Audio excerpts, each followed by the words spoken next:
Hi, everybody. Welcome to the Santita Jackson Show on AM 950 Radio, the voice of progressive Minnesota. It's a joy to be with you today as we send so much love to our Jewish brothers and sisters as they are in this Passover season. Of course, Christians are coming through the Easter season, and it's just a wonderful time when Ramadan can meet at this time, too. We have to think about the fact that only God could bring these three great religions together at the same time. Something for us to think about. But happy Passover to our Jewish brothers and sisters. Indeed, I will be attending a Freedom Seder on Friday, and we're going to be talking about that in just a few minutes. And we want you to understand what Passover is. We want you to understand the Seder feast, what the Freedom Seder is. And we're going to talk about President Biden, who's charged the demonstrators at Columbia. Of course, Congresswoman Ilhan Omar's daughter has been suspended from Columbia University because she is fighting apartheid in South Africa, because she is embracing a ceasefire. It's not as simple as being pro-Palestinian, because she's not anti-Israeli. She's pro-people and anti-oppression. And so as we look at that, we're going to really explore why President Biden said that these demonstrators are anti-Semitic and lacking in empathy for Israeli people.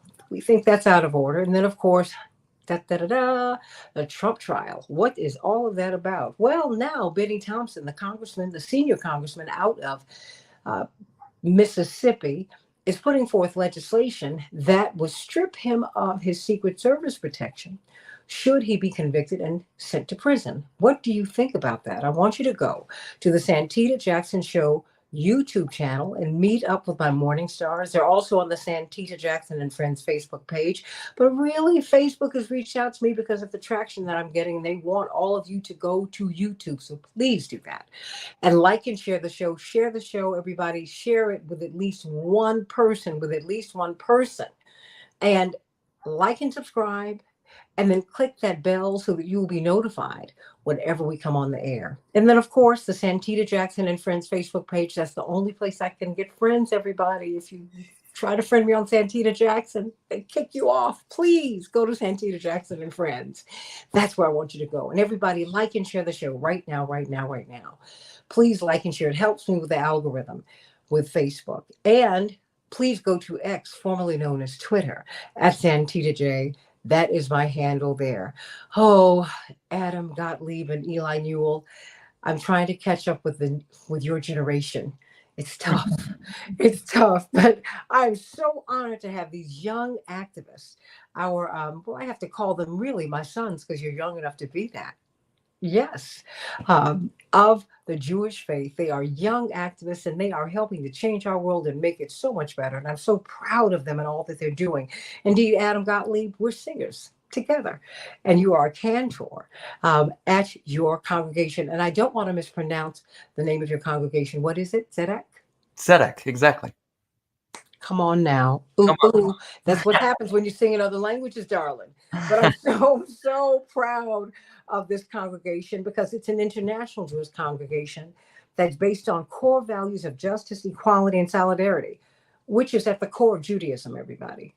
It is at the core, and they are going to explain that. They are really trying to right the ship. And of course, Eli Newell, Chicago-based artist and organizer. I just love it. I'm with artists today. If not now, I love it. And I want you all. And you have to invite me to one of your live performances. And you too, Adam Gottlieb. And perhaps we can participate. We've got to come up with something fabulous. Absolutely. Talk to us about Passover, about Seder, and why you feel that right now it's important to have a freedom Seder. Please, who wants to begin? I'll go ahead. Thank it. You so much, Santita. It's an honor to be on with you, and as you said, we are siblings and family, and we're proud to be in this movement space with you. So thank you for having us on. And I'm so happy to be on with my friend and comrade and collaborator, Adam Gottlieb. We love to sing. We love to sing in protest and in movement. And, one of the things that's really beautiful about these painful moments in history is the connection that you make with other folks who share your vision of collective liberation, who share your vision of the world that we want to build together. And that's really the spirit of the Freedom for All Seder. So a Passover Seder is an old ritual about sitting down to a table and going through a stepwise process that you get to be, the master of your own order, really, because the word Seder means order in Hebrew. And it's a ritual about situating ourselves in the story of the liberation of the ancient Hebrews, the ancient Israelites. These are the descendants of the person, Yisrael, Jacob, which means people who wrestle with God. And the story of our exodus from what is often described as modern day Egypt it is actually a place called Mitzrayim in Hebrew, which comes from the root of narrowness. So even right off the bat, there's this contradiction and tension inside of this holiday that somewhere along the line, we started equating a country that people are from, a region in the world that real human beings who are generous and loving and forgiving are from, as the place that we associate with oppression and slavery and pain. It's a story of iconography. It's a story of symbolism. It's a story of redemption. And many of us know the Exodus story of Moses leading the people out of their bondage across the splitting of the sea and into the wilderness. And now, importantly, when the folks leave bondage in Mitzrayim and they make it across the sea, it's actually the miracle of the sea parting that opens them up not to a promised land, but to a wilderness, an expansive wilderness. And how apt is it that journey should be where we get to sit down to the table to situate ourselves as passengers. We are wandering through the wilderness. We are watching people in upheaval. We are watching a reactionary discourse. We're watching our comrades and our friends and family members on college campuses fighting for the human rights and dignity of all people and being smeared as agitators and as dissidents that are worthy of condemning. And to us, we celebrate them because these are folks who are actually fighting for true equality and all the things that we deserve and all that is embedded in the Passover story. That we all are commanded to see ourselves in the oppressed. And we are also commanded to see ourselves in the oppressor, which is another really important piece of this story as well. So I couldn't be happier to be hosting this Seder. And Adam will tell you a little bit about our collaboration. And we hope that it will be meaningful for folks at a time when people are really needing to see each other through a lens of solidarity. And hopefully that's what we're going to facilitate for people this week. Yeah, because I get the sense that you are really help. First of all, we're all in some kind of spiritual wilderness in one way or another. I mean, that's what America is. America is a bunch of people who ended up here. Nobody's indigenous here but the indigenous people. And we're all wandering, I guess, in our own way, trying to find our way. And that's kind of where we are today. But Adam, what is Passover? Because I think it's something that oppressed peoples can relate to when you really understand the story. Yeah. All over the world. Absolutely. Yeah, I think Eli laid out such a profound groundwork for understanding what Passover is that I can build on. And thank you so much for having us on the show. It is an honor. I'm thrilled to be here with both of you. And yeah, I think this is a sacred conversation and dialogue at a sacred time that's also so powerfully and emotionally charged, because this Passover, as you started us off by naming, is coming at a time of unimaginable violence, a time of genocide, at a really unfathomable, heartbreaking moment in history, but not completely unprecedented in history. And that brings us to what Passover is and what it's all about, right? I mean, from a Jewish perspective, I have always felt that Passover is kind of the center of gravity in the rich wheel of ritual holidays and observing the passage of time. Of course, we celebrate the New Year in the fall, although the biblical New Year was in the spring around this time, uh, where we celebrate Passover. So in ancient times, they were the same. But the Passover ritual, to me, is the center of gravity as far as who do we tell our children we are? How do we give our children an identity? And much of the ritual does center the intergenerational conversation. There's a kind of like ritual, almost theatrical performance of 4 questions that are traditionally given to the youngest child to ask. And we're practicing encouraging our children to ask questions. And the questions we're asking are, why are we doing all these strange rituals, eating these foods in this order? What does all this mean? And in a larger sense, to me, it's not just about the one holiday, but about the entire identity of being Jewish. And when we abstract that to its most profound meaning, it's what Eli said, that our identity is as God wrestlers, is as strugglers. That is what the Hebrew name Yisrael means and refers to. And what that struggle is about about the struggle for liberation. And this is why we return to this ritual again and again and go through it in such a, you could say, immersive or physical, visceral way. We're eating these foods, we're taking them into our bodies, we're remembering this central story. At the very center of everything that is Jewish tradition is a story of liberation, as Eli said, of moving from the narrow places, Mitzrayim, into wider spaces. And that has to do with physical, social, political liberation and the struggle for equal rights and human rights and freedom for all peoples.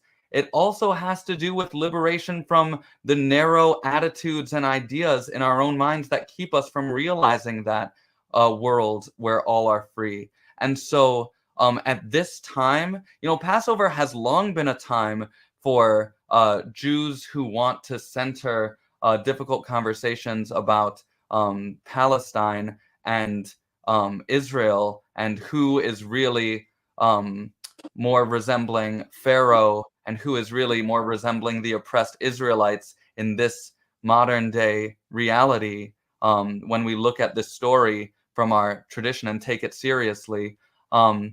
But this year is different. This year, more than any other, I think those of us who have been struggling for liberation and in solidarity with oppressed and colonized peoples, from Gaza to Haiti to here in Chicago, where we are, where I am, on occupied Turtle Island, indigenous peoples here in North America and all over the world.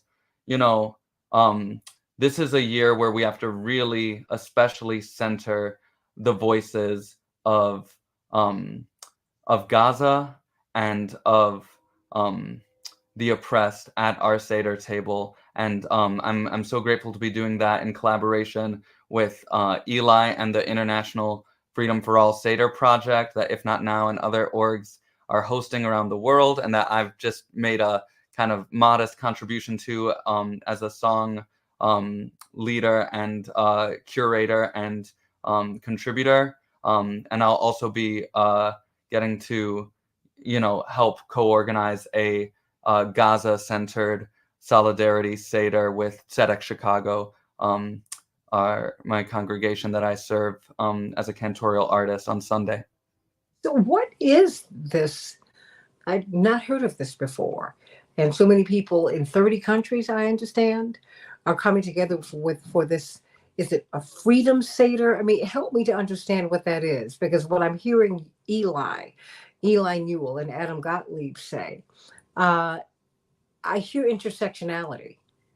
I mean, I'm hearing you tell me that Passover and the Passover Seder, and particularly this time, is a time for all of us, whatever our religion is for us to come together, that Christians can get something out of Passover, that Hindus and Muslims and on and on and on, that this is something for us. And when you go around the world, you see that those who are deeply religious are in touch with their spirituality, and they feel that to be absolutely true.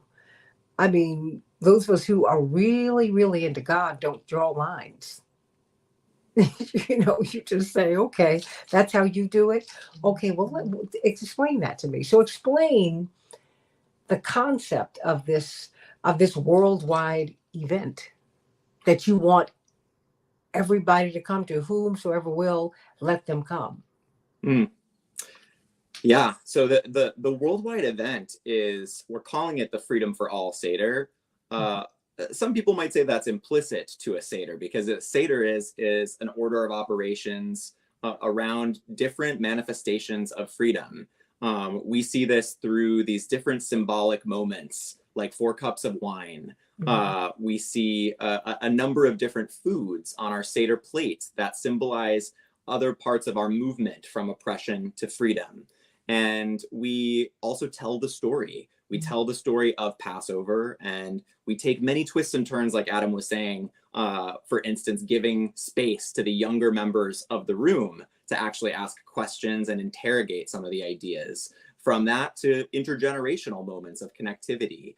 A lot of Jews around the world who are perhaps more secular may not have an association with every holiday in the Jewish calendar year, which is a lunar solar calendar with a lot of festivals in it, but they probably have an association with Passover and Hanukkah, two holidays that are widely known. And so this holiday has a lot of familial, communal, and personal weight to it. And the intention of the Freedom for All Seder is to acknowledge that for those of us who hold views of collective liberation that are perhaps not being met by our communal leaders, by our elected leaders, by our thought leaders, and that is to say of the mainstream, we wanted to offer this supplement as a way to really mark a solemn year in history and observe the holiday in the fullness of its conception, and actually inspired by a Seder that the great Rabbi Arthur Waskow piloted in the 1960s, in 1969 specifically. Rabbi Waskow was integral in opposing the U.S.'s war in Vietnam. And, this was a protest movement around liberation protest inside of Jewish ritual, which there's a long history of that, including as a part of the civil rights movement, including at many, many critical points of historical significance. And right now, in that tradition, we're sitting down to the Seder table. It's If Not Now, which is a United States movement of U.S. Jews building support to end U.S.'s upholding of Israeli apartheid and occupation. There's Na'amod in the UK. There's the anti-racist laboratory in Italy, who's been doing a lot of work around the ceasefire. There's the Freedom for All Zurich group in Switzerland. And there's All That's Left in Palestine and Israel and diaspora. And all of these organizations came together to create a Haggadah, the text companion to the Seder, so that it can be utilized by Jewish communities and communities of allies and interfaith communities all across the world. As you said, 30 different countries, over 30 different countries. This week, will host Freedom for All Seders with this Haggadah. And that includes more than 500 individual Seders are going to happen. Chicago is taking up the torch this Friday, and Adam and I are so excited to bring it to this city, but even more excited to know that it's going to be happening with this beautiful ripple effect. Some of them are happening in the streets. Some of them are happening in the encampments at college campuses. And some of them are happening in people's homes, in community spaces. And it's a really, really amazing thing. Why is it important for this to be global? because particularly at this time, what is going on? Because, the global conversation is about Gaza and Israel. But I think that we don't want to limit it, because we all have an Israel and Gaza and West Bank struggle in some way or shape, form, or fashion. But we're looking at that right now, and that's important. But I think that if we resolve that issue, we can resolve anything, because it's just part of the human struggle. Why is this important? Why is it important for this to be global? And where does the American Jewry fit in this, given the fact that we are funding what is happening in Palestine and Israel at this time?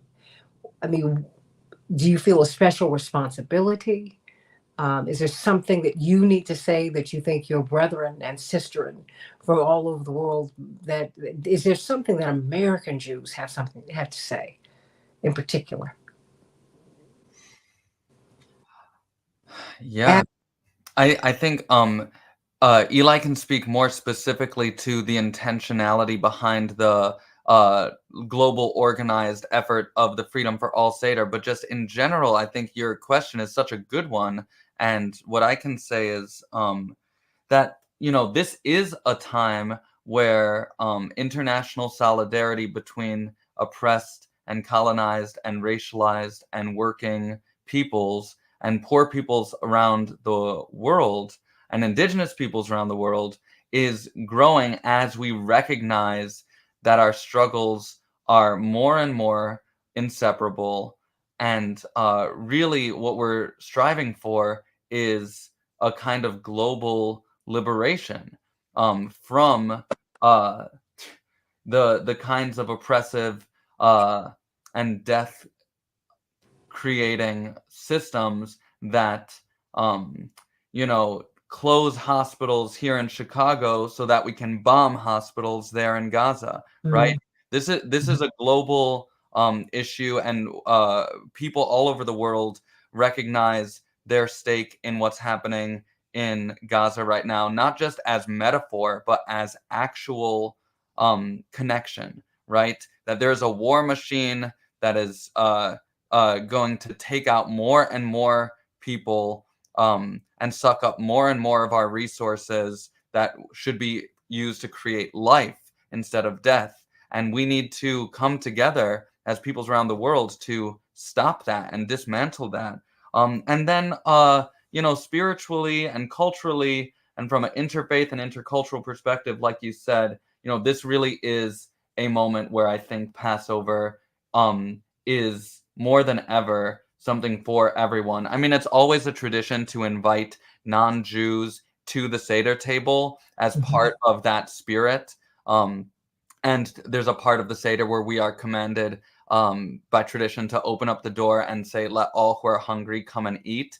And so there's already that spirit of building cultural and personal bridges and relationships built into it. But this year, I think we need it more than ever. And it's worth naming that the story itself has become something that's so much bigger than a Jewish story. The story of the Exodus has inspired actual liberation and revolutionary movements for centuries. And here in the US, I think we learn as much or more about it from Black tradition as the other way around, I mean, it can, I think it does mean so much at this time.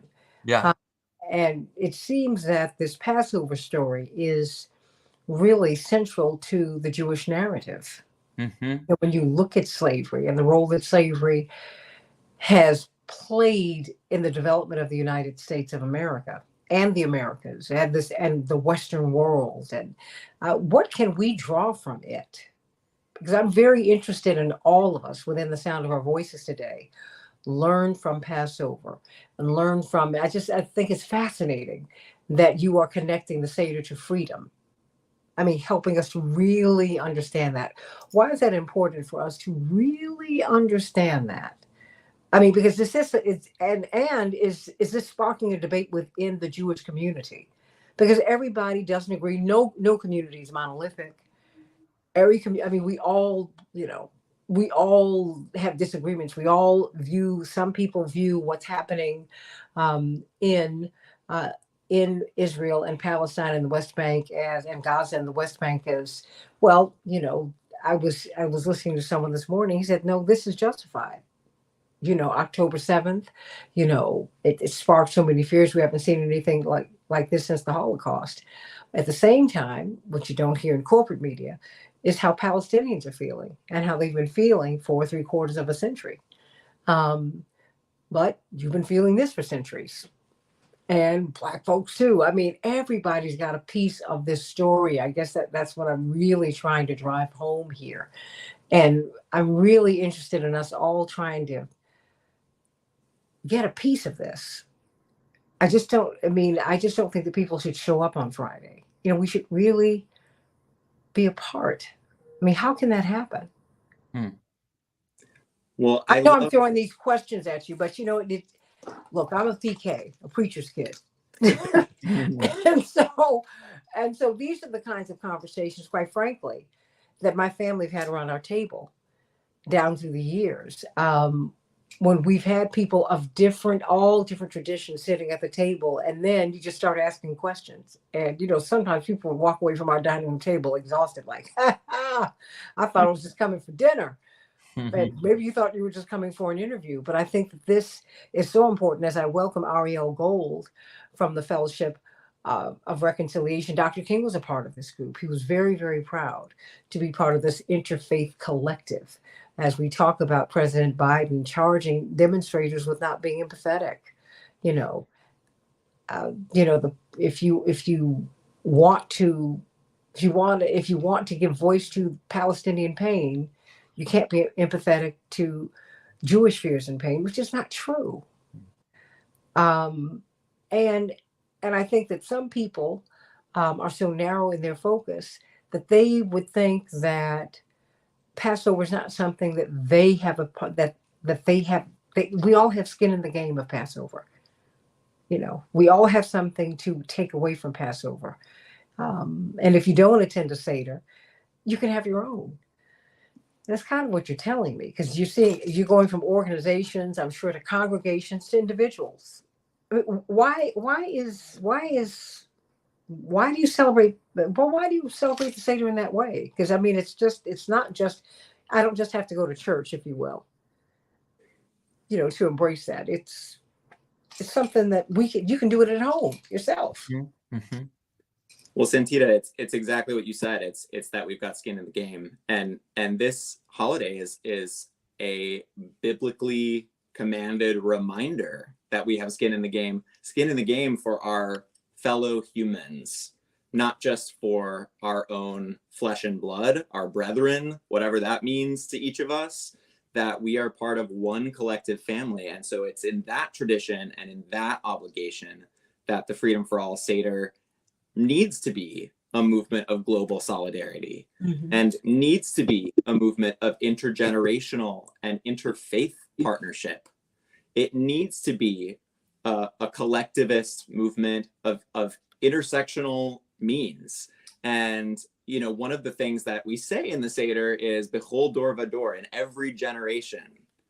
And this idea of the generational cycles that do repeat themselves, cycles that we perpetuate, cycles that we are a party to, the strain of intergenerational partnership at a time when it is most needed. That's something that Rabbi Arthur Waskow remarked to me when we were talking about the intention of this Seder, and what it meant to him in the 1960s and what it means to us now. And we discussed the strength found in our spiritual technology of sitting down to a table to actually ask those difficult questions, but that it can't exist as a museum piece. It can't be just a fragment of story time. It actually is a story about us and about the things that we experience, and that we need to confront Pharaohism as it is perpetuated towards us and as we perpetuate it towards others. Oh, wait a minute. What is Pharaohism? I mean, Ariel Gold. I'm getting, Hi. Right on cue. I'm getting Right on echoes cue. of Reverend Jesse Jackson here. This is sounding like really, I'm feeling like I'm with, I'm with my dad. Pharaohism, that's a good one. What Right. is that?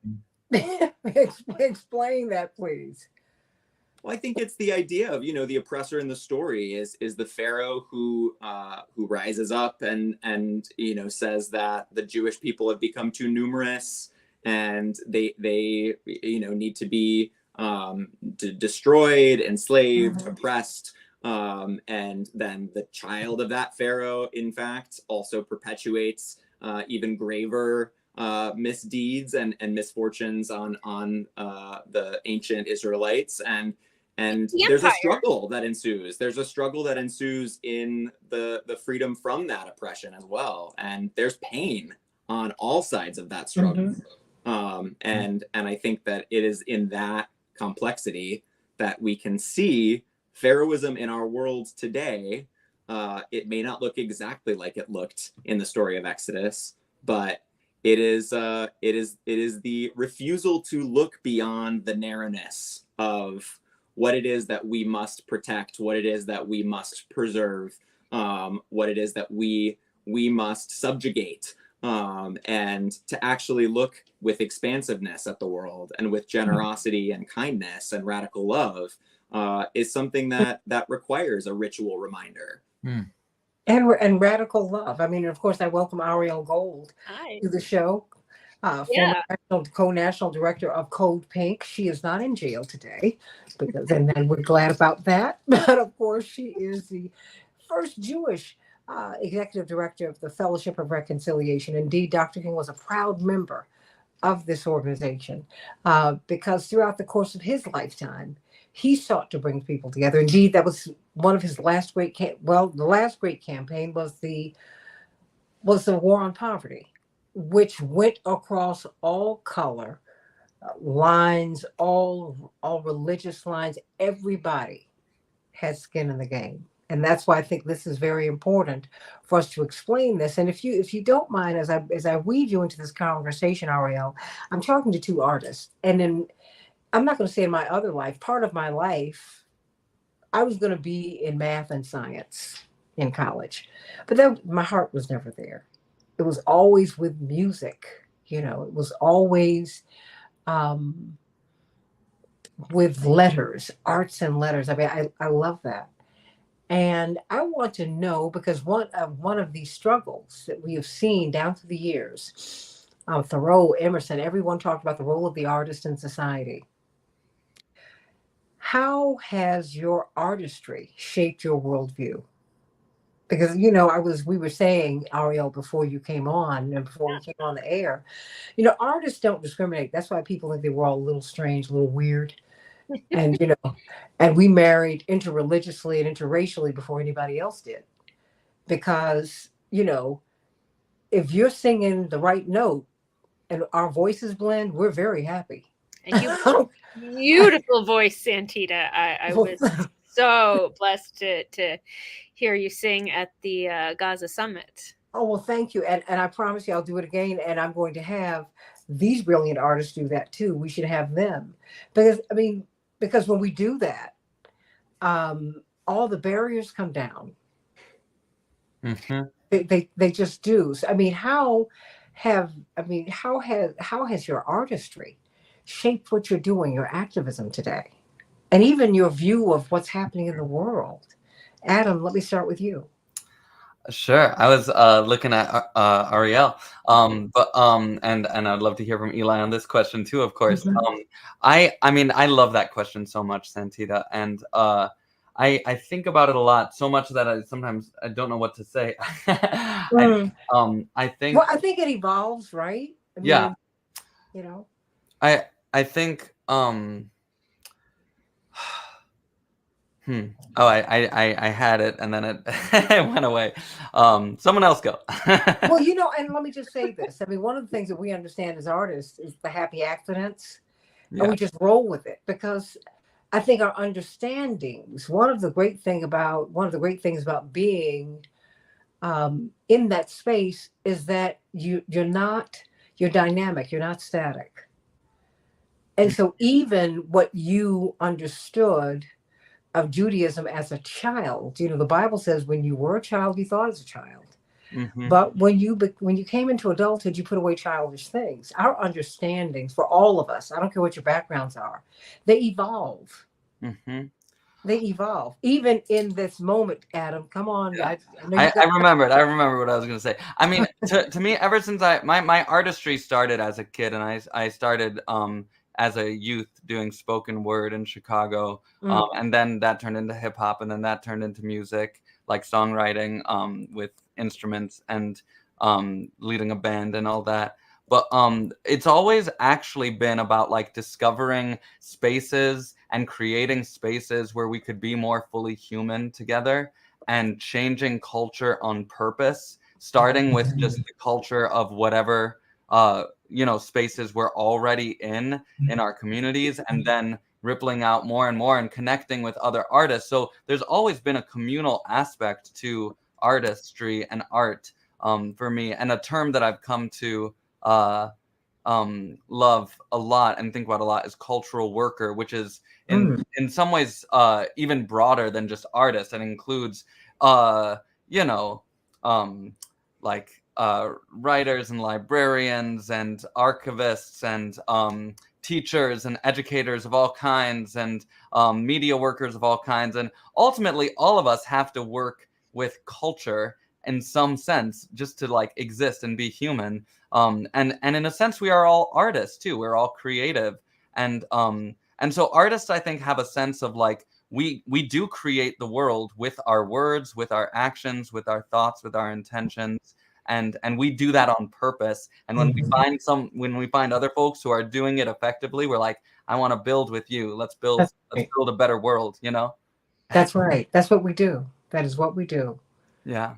Eli, I mean, as I thread, Ariel, you can take a piece of that too. I will jump right in and I will say, activism requires so much artistry, right? There are some skills, there are some templates, there are some lessons from past actions, but there's so much creativity that's required, and we're seeing that right now, right on the campuses, as this is picking up. And I have to weigh in on that conversation about Pharaohism, because I've been thinking since Seder last night, about leading out of Mitzrayim. And so Mitzrayim it's the Jews leaving, the Israelites leaving Egypt, leaving bondage in Egypt. But it's not about a place. It's not about the place Egypt where we were in bondage. It's about Mitzrayim, which means the constricted, narrow place, which is such a broader term, right? Because we are all held in Mitzrayim. And I've been, really just meditating on these students are right now leading us, all of us, from the mega donors to the universities towards divestment, leading us out of Mitzrayim. And what an incredible moment as we allow ourselves to join in that, and to be led by such creative and artistic youth. But I think it's important for us to understand that, because as they call these students and these young people and people pro-Palestinian demonstrators, and that they are, but that doesn't mean they're anti-Israeli. I mean, it really is a humane and human struggle. So it's very disappointing, but not well. Politics are what they are, but because people are playing a lot of games here, and they shouldn't, because people are dying. If they're not dying physically, they're spiritually dying. There's a spiritual death occurring here, and new life at the same time. So when the president calls these young people anti-Semitic, and when he says that they have no empathy, they're lacking in empathy for the Israelis, I said, where did he get this from? I mean, he's someone who's a self-declared Zionist. Maybe he feels that gives him some space, Ariel. But I'd like to start with you, Ariel, because I was There's like, some where did this come Israelis from today? right now leading us out of Mitzrayim as well. And Adam and Eli, and of course, Santita, I'll be connecting with all of you on Fellowship of Reconciliation. We formed in 1914 in Europe and 1915 in the US to support, at the time, conscientious objectors to World War I. Jane Addams, the Nobel Prize winner, was one of our founders. And so we've always worked on conscientious objection. And there have been, since October 7th, 3 Israeli conscientious objectors. And we're talking 18-year-olds. Like, my kids are 21 and 23 and not that, 18 is really, really young. And they could manage to get out of service. 13% of conscripted Israelis get out on a notoriously easy to get exemption, but they're going to jail as an act of protest. And so we, Fellowship of Reconciliation, we're launching a campaign to get letters of support for them and to get that support into news ads, like Israeli news media, to call on others to join them, because this is the leading, like these are the Israelis like parting the sea and to lead our people out of Mitzrayim, of this narrow, constricted place that is killing all of us. So we have these moments, and President Biden is so out of touch, and we cannot, it's so hard to disentangle right now support for Palestinian rights and criticism of Israel with real anti-Semitism. And it's so hard to disentangle, thanks to decades of work from groups like the Anti-Defamation League, which seek intentionally to, confuse one, with the other. And there certainly have been some anti-Semitic incidences on the campuses, but from what I've been watching, as closely as possible, from what I have seen, they're very fringe, right? And I was having this exchange with somebody on Twitter that very different views. She's very pro-Israel, but we have really we have good exchanges. They're really, and so she said to me, like, why isn't I see this thing, somebody with a sign, "Go back to Poland," or some idiotic, grotesque, unacceptable sign. She said, why aren't, this isn't being condemned, and why not? And I said, well, because it's so fringe. Like, for the most part, the protesters don't even see it because it's on the edges. It's not really integrated into part of it. And of course, there are instigators as well. And, my friend Ben Lorber put out a very important piece on how to recognize and be aware of the far right, neo-Nazi groups like the Proud Boys, who have been infiltrating the Palestinian rights movement. So there's, this combination of things happening, and we need to be able to differentiate between these. And so that when there is something that, if it is systemic, any form of hatred, we can, of course, call that out.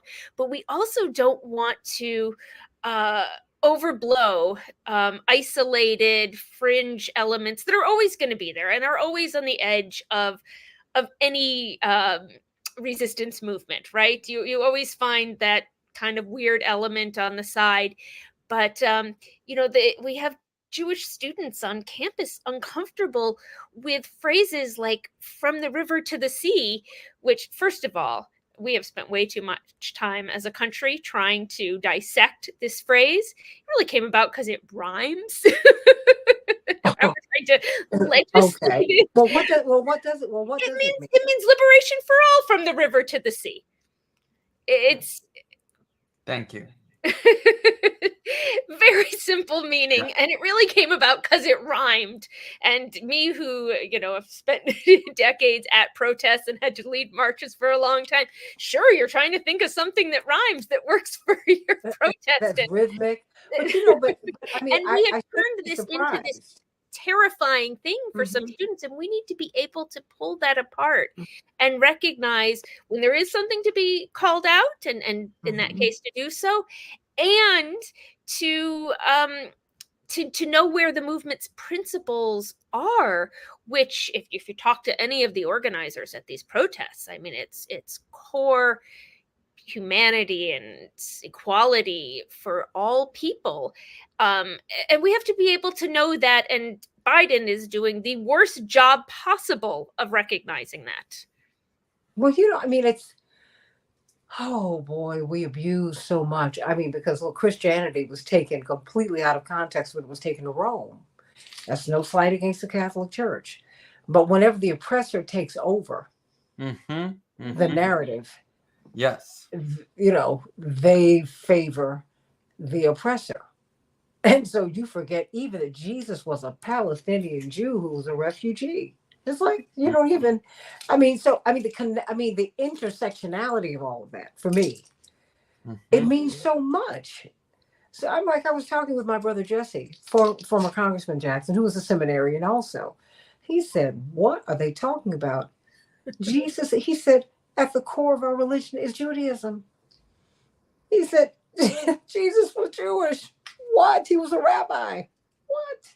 So I'm trying to see, because I'm wondering what the Biden smear, because we're in such a politicized environment. And all it takes is a little bit to push people over the edge. Ariel Gold and Adam Gottlieb and Eli Newell. And I don't want to see that happen. So I'm saying, what do we say to President Biden at this time? Because he's not helping. No, he is not helping. I think we need to really remind him of Kent State, because we have the head of the Anti-Defamation League calling for the National Guard to be called on campus. We have today, New York University has erected a wall. It looks eerily like the Israeli apartheid wall to protect their campus. We need to de-escalate from that, and we need to remember the beauty of student protests. What an incredible and rich history that brought us civil rights and helped bring down apartheid in South Africa and so on. And we need to be reminded of that. And we need this clarity. I hear all these complaints that the phrase Zionists not welcome here is anti-Semitic. And I personally don't use that phrase because I know different people interpret Zionism differently, and there are allies. I have allies who consider themselves Zionists. But at the same time, the intention of that kind of sign at a protest is the same thing as King wasn't like, hey, segregationists, you can bring your own signs and join our march to Montgomery. But the meaning of that is hatred and apartheid and pro-war, pro-killing, not welcome here at our protest for peace. Yes. No, how about that? Because really, that's where we intersect. I think just in this Passover season, having come through the Easter season, which I'm still in, Ramadan, we're all here together at the same time. So how can we be involved in these Seders? Is it only on Friday? No. There are Seders happening all over the world for the next 7 days. Passover. Okay. We're on day one still. Night one was last night. This is day one. Night two.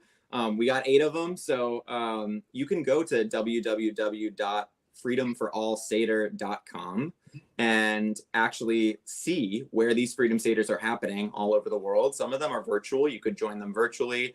And then you can also download the resources and materials to have your own, which is what most people are doing. That's what I did last night with my mom. Oh, I'm so happy to hear that. So beautiful. Yeah. Yes. It's a real labor of love, this Haggadah. It was an international group of folks. We were trying to figure out the time zones, meeting for months, just working together across language barriers and cultural barriers. And actually, in that spirit, I'm so glad, Ariel, that you highlighted that there are so many Jews at the forefront of the movement for Palestinian liberation. There are Israelis at the forefront of the movement for Palestinian liberation, and the refuseniks who are saying that they're not going to serve in the IDF and be conscientious objectors and actually pay the price in protest. This is important, as well as this conversation about such a narrow definition of anti-Semitism that is used as a weapon predominantly against Black and brown folks who are taking a role of activism in their communities. And let's not forget who, the quiet part of what these larger mainstream organizations that are weaponizing this accusation of anti-Semitism, they're not saying anything about the Black, Indigenous, Jews of color, the Jews who actually hold intersectional identities and face the brunt of white supremacist ideology in this country. There is no looking after those Jews because anti-Semitism does uphold structural white supremacy, along with so many other forms of bigotry, transphobia chief among them. So I think that it's a blaring alarm that you're not hearing solidarity with those groups of Jews in particular when we have these conversations about anti-Semitism. And that's really, really upsetting. So the Freedom Seder is an antidote to that. It's a Seder that says, let all who are hungry come and eat. That we are sitting down to this table across racial, ethnic barriers, in fact, language barriers. There you'll find translations and transliterations in the songbook that Adam took a coordination role on of different Passover traditions and songs from across movements and many different cultures. And I think just the final thing that I want to interject, because that question about artistry and movement work and organizing is so rich and is so integral to this project. I discovered my artistry through my Judaism. Judaism is a tradition of storytelling. It is all of our central spiritual landmarks concern the telling and retelling of stories, the recollection of memory, the creation of space to listen. The central call of our religion is Shema Yisrael, Hashem Eloheinu, Hashem Echad. Listen, God wrestlers. We are one. The universe is one. God is one. This idea of oneness and listening to oneness. And for me, the person who said it best, since you were mentioning so many amazing thinkers and movement people who have been artists and organizers, James Baldwin said that societies never know it, but the war of the artist is his lover's war.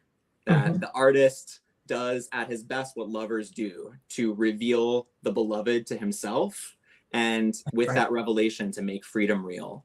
And to me, that is what an artist does. That is what a cultural worker does. That is what an organizer does. That is what a spiritual leader does. That is what we can do together when we sit down to a table and actually hold ritual for liberation. Amen to that. You just need to go on and become a rabbi. How about that? All you rabbis and all these preachers trying to resist the call, you are killing me. I'd be remiss not to say I actually am. I just enrolled in rabbinical school. Let's go. Wait a minute. Do I not know preachers? Yes, I do. Come on now. Yes, you called it. Yes. I'm from a long line of them. That is what Jackson do. Come on. Oh my gosh, but you only have a couple of minutes left. Oh, I wish I could talk to you all forever. Adam, 1 minute for you. Oh my gosh. I knew it, Eli. Ooh. What to say in 1 minute? These are truly scary times. What's happening is like it's very much the Passover story. It's, are we going to stay in the narrow place, which is what the president of Columbia University is trying to do right now, and what Biden and all of the mainstream media are pushing us to do? Or are we going to move into wider spaces as the student leaders and Palestinians and Gazans who are continuing to believe in a free Palestine are doing? So liberation for all, freedom for all. Thank you so much for having us. Oh, your family. And you're always welcome here. So now that you've been here, you're home. Ariel Gold, you can take us out. I will encourage folks to go to Fellowship of Reconciliation's website. That's FORUSA.org. And to keep following us, because we are working on this campaign to support and lift up these conscientious objectors as they lead us out of the narrow place. And Eli and Adam, I will get your contact from Santita and be in touch with you about that specifically. And just thank you for the Haggadah. It was beautiful last night. Oh, God bless you. And thank you. And thank you. As the song says, let us break bread together on our knees. When we fall on our knees and we put our eyes to the setting sun, oh Lord, have mercy on all of us, all the things that we don't know. But what I do know is that we are children of the same God and we are one. And oh, what a glorious day when all flesh will come together and see that we are one. May amen. God bless you in this And Passover season. And how can we have this Seder? Please give me the website again, Eli. www.freedomforallseder.com. And I'm going to get you all back on because we want to get more people on to talk about this. But I'm going to connect all of you. Well, you're already connected. Now you just need numbers. How about that? Sounds good. I'm sending you all so much love, but thank you because you lifted me today. You can't help someone without helping yourself, and I just want to know that that you've been illuminating and you've been elevating, and I thank God for you, Adam Gottlieb, and you, Eli Newell, and you, Ariel Gold. Ariel is my sister. You are my sons. That's what happens when you become an elder. Oh my gosh, I'm so glad. I'm so long past having had that AIRP card, so that's what it is. I love you all, and may God bless you in this holy season. Right back at you. God bless you, Santita. Thank you so much. Bless you. Coming up, everybody. Oh boy, and we do need the holy water on this upcoming segment. President Trump. What is going to happen? Will his security be withdrawn? If he goes to prison, what do you think about that? Should it happen? The Santita Jackson Show, right here on AM 950 Radio, the voice of progressive Minnesota. God bless.